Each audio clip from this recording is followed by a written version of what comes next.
So, the other day I was hanging with a friend of mine, and at like 11 or 12 in the night we decided to wrap it up.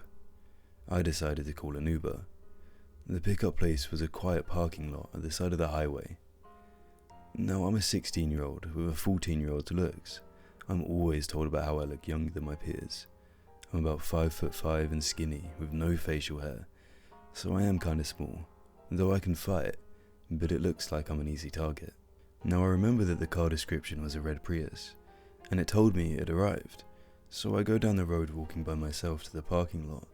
Then I saw a red Prius, so it actually used his car horn and called me up, so I come up to see him, and I was surprised because there was two men.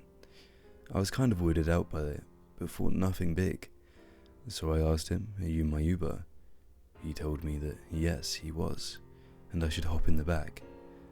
But then I saw this creepy, empty, wide smile on the face of the passenger seat.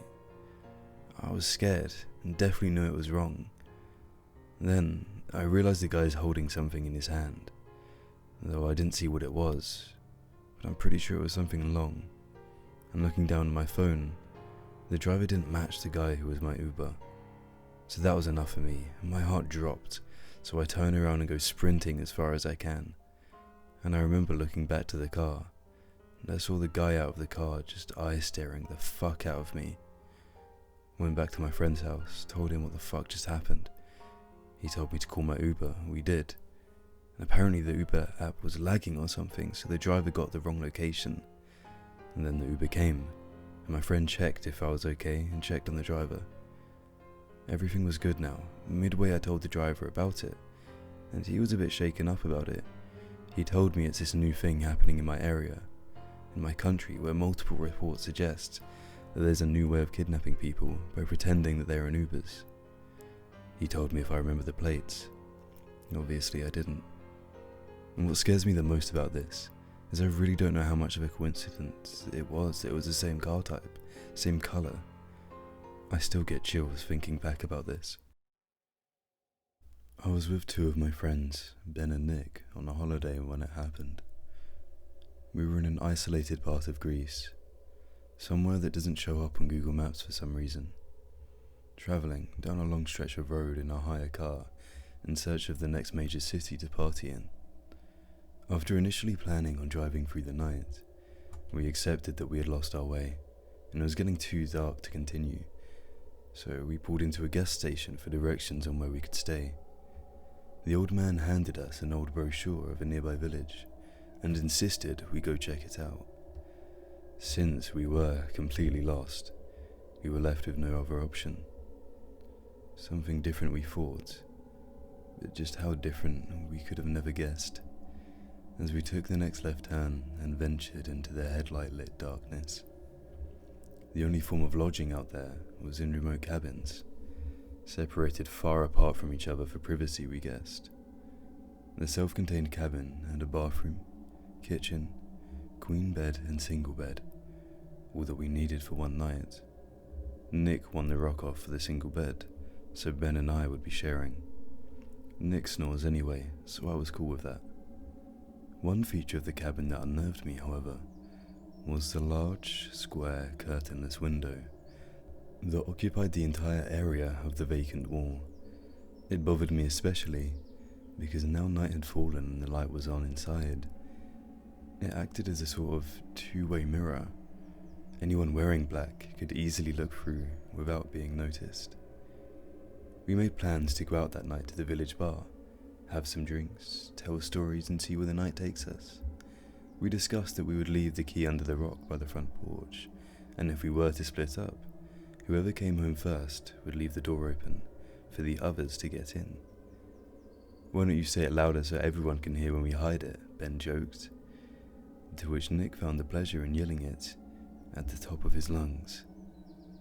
Luckily our cabin was isolated out here, and there was no one close by, I thought to myself as we drove off. It was a surprisingly fun night at the bar. We had plenty of shots of the local drink ouzo, until the bar staff informed us that we had drunk their stocks dry. It was cheap though, in Greece. The next thing I knew, it was late. The bar was closing and we had lost Ben. He must have left without us, though I don't remember him telling us he was leaving, I thought, slightly concerned by him acting out of character. So we left without him, taking the car. I needed to piss badly. I adjusted in my seat as the car headlights momentarily lit up the cabin and we turned into the driveway to the sound of gravel crunching under the tyres. We checked under the rock for the key. It was gone. We tried the door handle. Locked. What the fuck?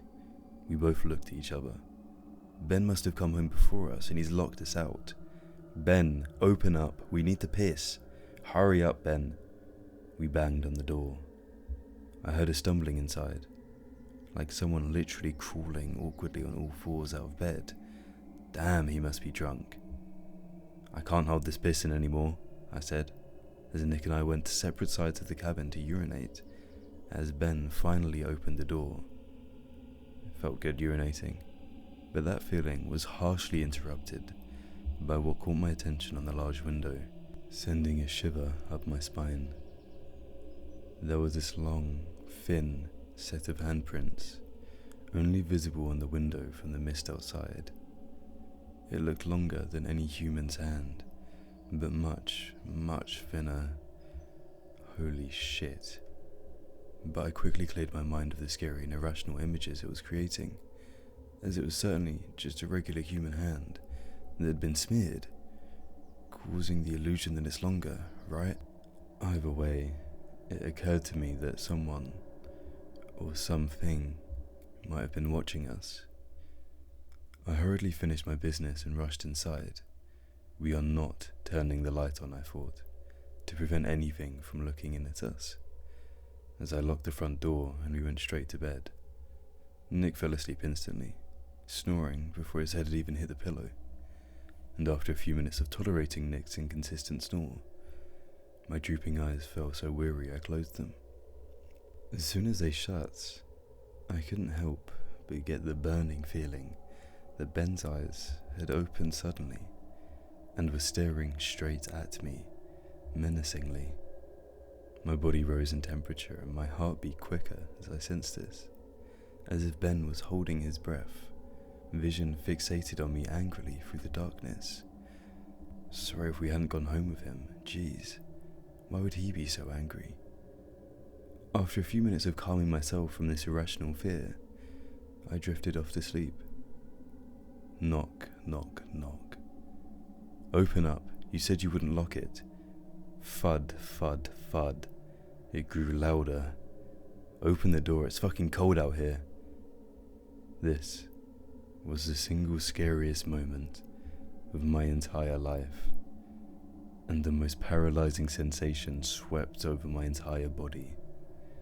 It was Ben at the door. Suddenly, there was a movement in the sheets next to me. Something stirring. I got up faster than I ever have in my life and ran to the door. Nick had awoken and come to the same horrific realization as soon as me, right behind me and kicking the door open and fleeing outside to the car. Not once did we look back. I started the car and beckoned Ben to follow, but he didn't know what had happened. Still facing into the room, he turned on the light to see inside. This was a true story. It really happened. You can ask Nick if you don't believe me, but I wouldn't ask Ben. He doesn't say much anymore after the incident, and whenever questioned about what he saw that night, his face turns pale and expressionless, and he will immediately shut the nearest curtain.